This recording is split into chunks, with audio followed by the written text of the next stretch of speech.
Okay, good morning everyone. I trust that you guys are doing well. Just wanted to record this video that will cover most of the work that is on the prac that I uploaded on Monday or Tuesday that is due this week. So we have started on Excel and we are going to do a few lessons on Excel before we move on to the next topic. Please excuse the noise outside. I'm at school as I record this video. So I said that in Excel, we have a few things that we want to look at. The first thing is that we have columns.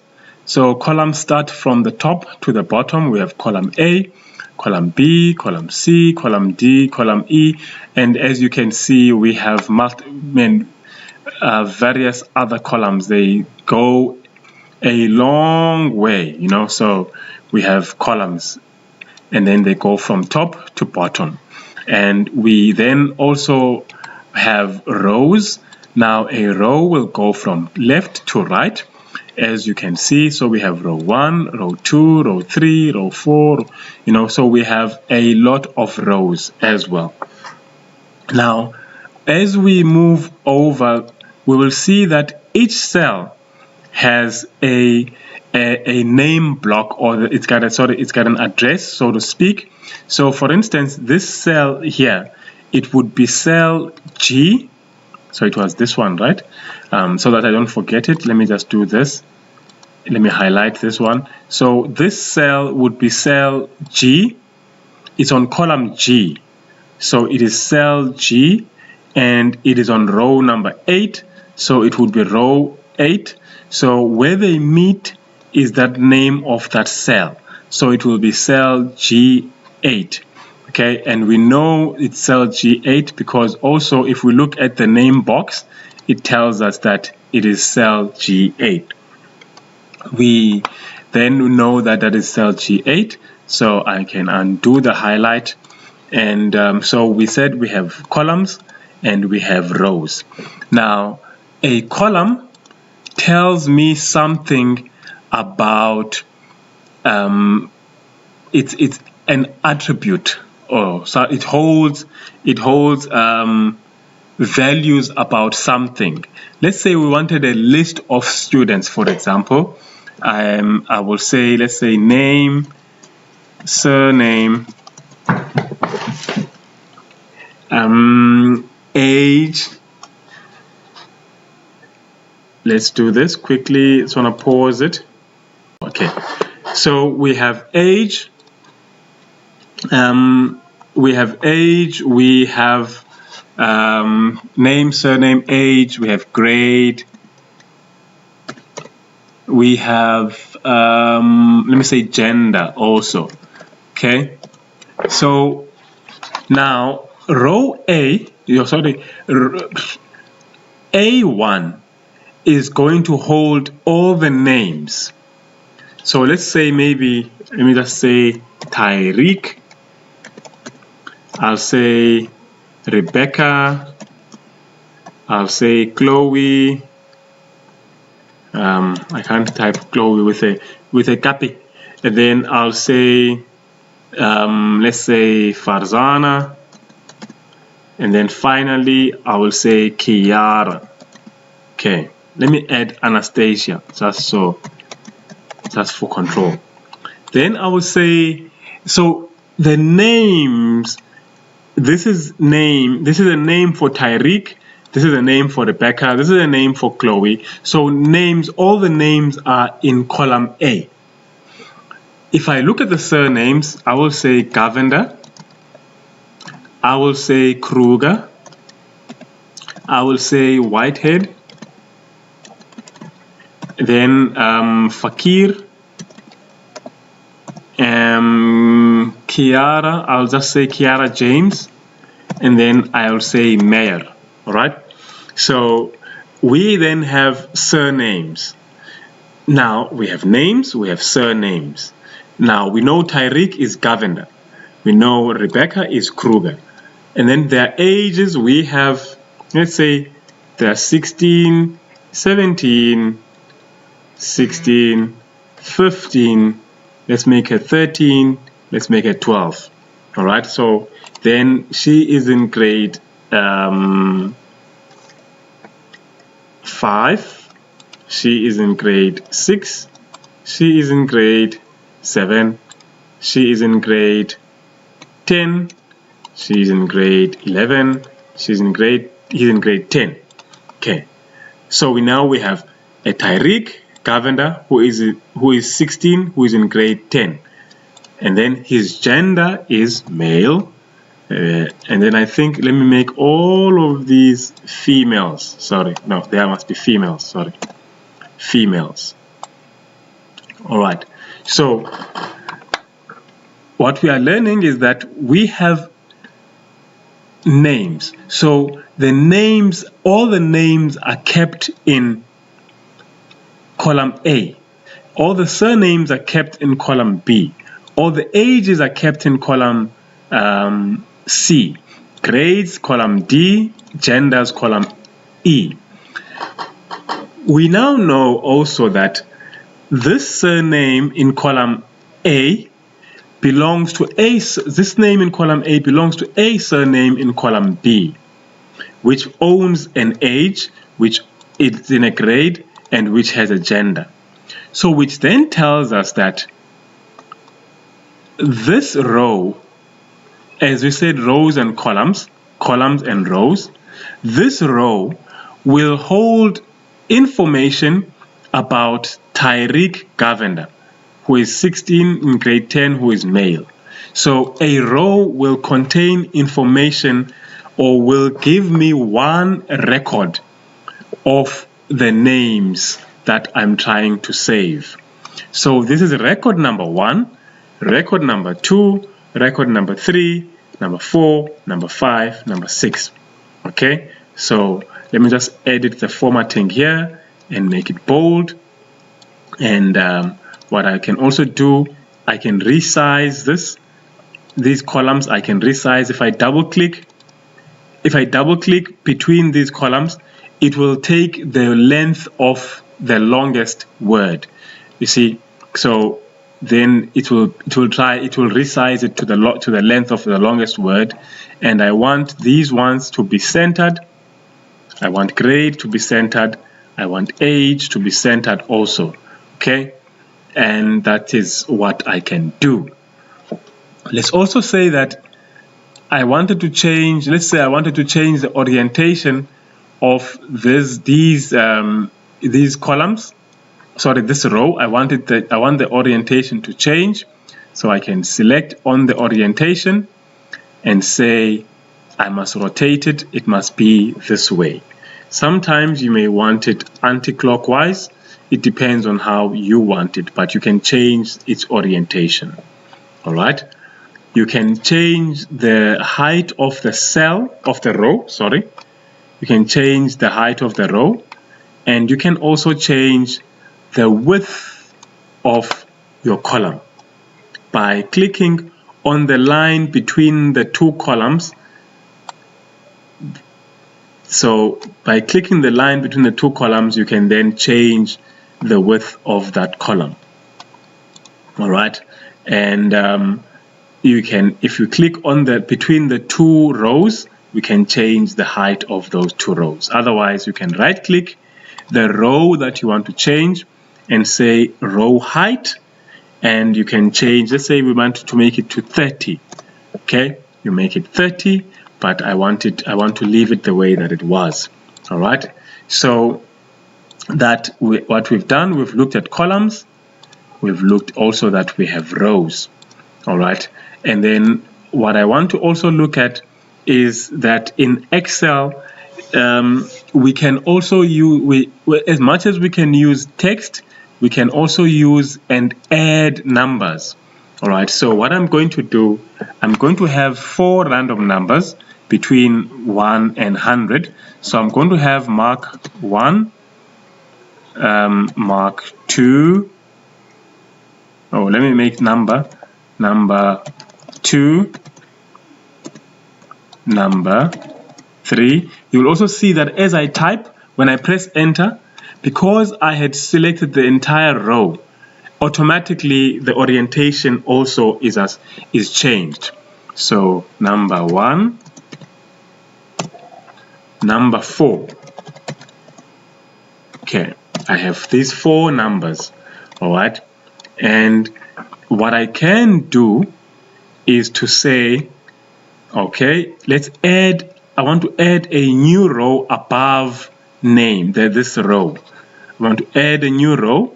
I can add a new row above by right-clicking on the row I want to add a row before. If my English is incorrect, please forgive me. So because I wanted to add a row above row 1, I want a new row 1. So I'm going to right-click on row 1 and say insert. It will then insert it above. Okay, let's say now I want to say numbers. I want to save this as numbers. So I want all of this to become one cell so that this range F to I, it becomes numbers. Then I will highlight everything and say merge and center, and then you will see now that this will become one cell called F1. Okay, so you can merge and center, and you will see that that happens. Okay. Also, if I want to insert a column before column A, I will click on column A, all of column A, and then I will click on insert. And let's say I wanted to add the numbers here, because these numbers will not print, they will not show on the printer. The columns also will not show on the printer. So if I wanted to add numbers now, I can do that. All right. But also a trick that I'm going to show you, because let's say I had 100 people and I don't want to keep adding 7, 8, 9, you see. So what I can do in Excel is use a function called, something called a tool called autofill. Okay, so I'm going to remove these numbers. Let me see if I can. Okay, let's just do this. Delete, and then it's inserted again. Okay, I could have actually just pressed. I could have pressed clear contents. So what I'm going to do, I'm going to say 1, and obviously the number that I want after 1 is going to be 2. Then I will select both numbers. I select both numbers, and if you see on every cell that you have highlighted, there's always going to be a box at the bottom right of the screen. And if I select 2 cells, there's also going to be it will highlight it as one cell, and it will have a box at the end of this at the bottom right of the screen. Now you will see that there is a white cross, like this is my cursor, and if I hover over this box, it turns into a black cross. And if I drag this cross all the way to the last person, who is Anastasia, I let go, it will autofill that column with the numbers 1 to 6. So if I had more numbers, I could just do that, and it will fill them for me. If I wanted to, let's say I wanted to use, these are even numbers. Is it even numbers? 2, 4. Then I can just do this and do an autofill, and it will do that for me. All right, so that's how you can use numbers or autofill to fill numbers. So what it does is that it takes the difference between the first 2 numbers and it will add them to the subsequent numbers. So the difference here, difference between 3 and 7 is 4, difference between 7 and 11 is 4, between 11 and 15 is 4. So it will take the difference between the first 2 numbers, and then it will add it all the way to where you stop highlighting. Okay, then so now I have, let's say I have 10, I have 47, I have 23, I have 89. Now, because I don't want to keep adding random numbers here, I can just do this. Okay, I could use a function, but I'm not going to do that. So I have these numbers now, and the power of Excel lies in functions or formulas. Now I'm going to just do two things because I don't want this video to be long. I'm going to have formula and I will have function. Okay, now a formula, when I use a formula, you actually build a formula.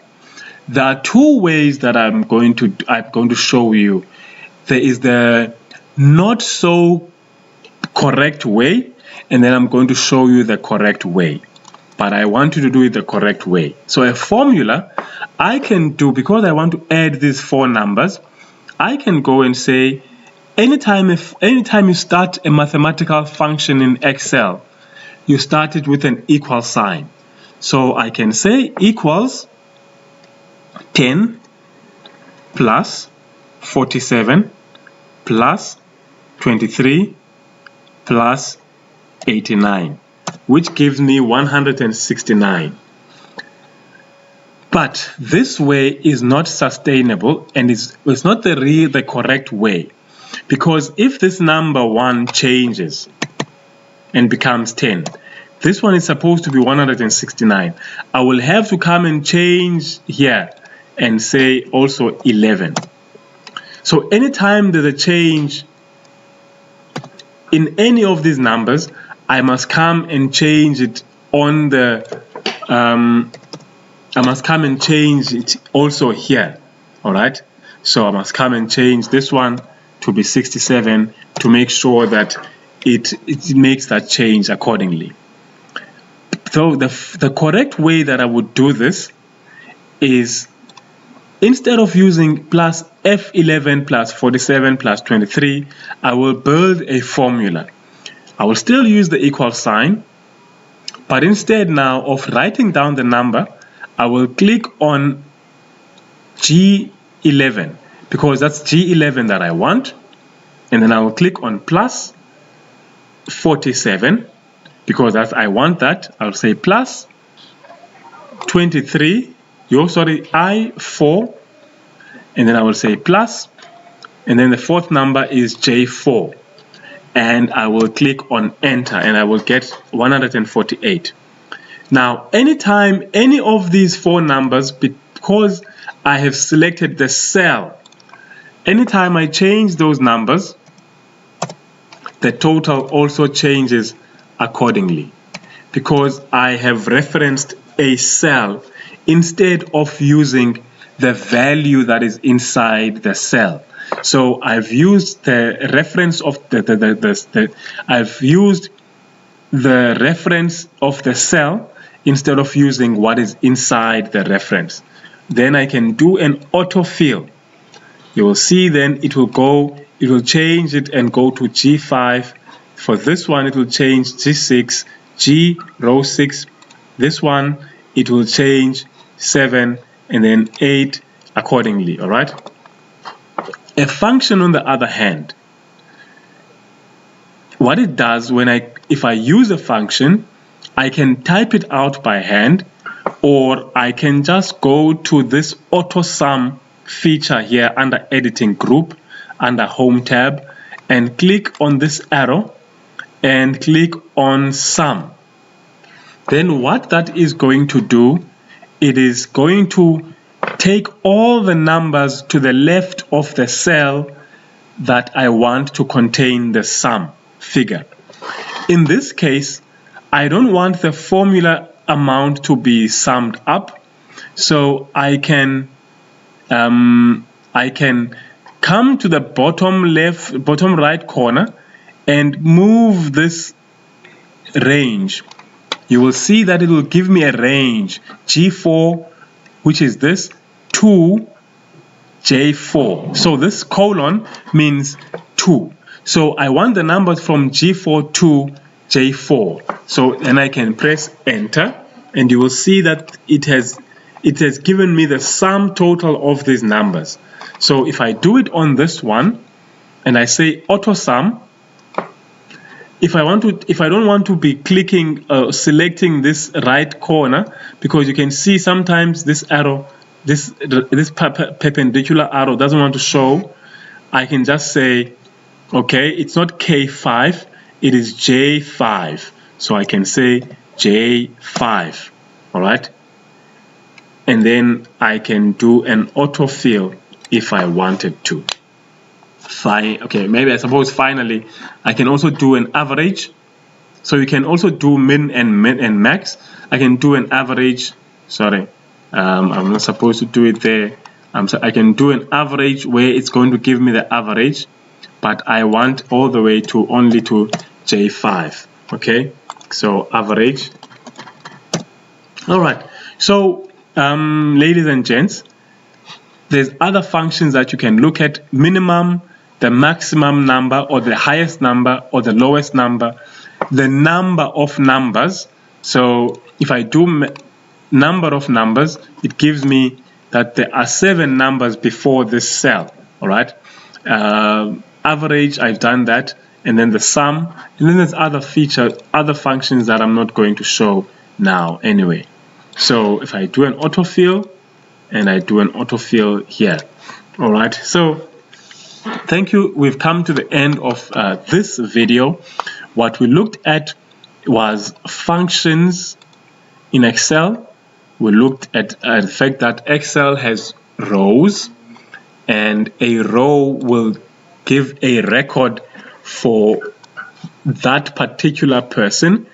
And we looked at how you can also use a function or a formula, and how to use other functions as well. So we said a function will give you the cell reference, but a formula will give you a cell reference, but a function will give you a range. So you will select the range, you will select the function that you want to use, and you will select the range that you want to be selected. So ladies and gents, thank you very much for taking your time to be with me watching this video today. I trust that it will clear up as you practice it on your own. Till the next one, thank you and have a good day. God bless you.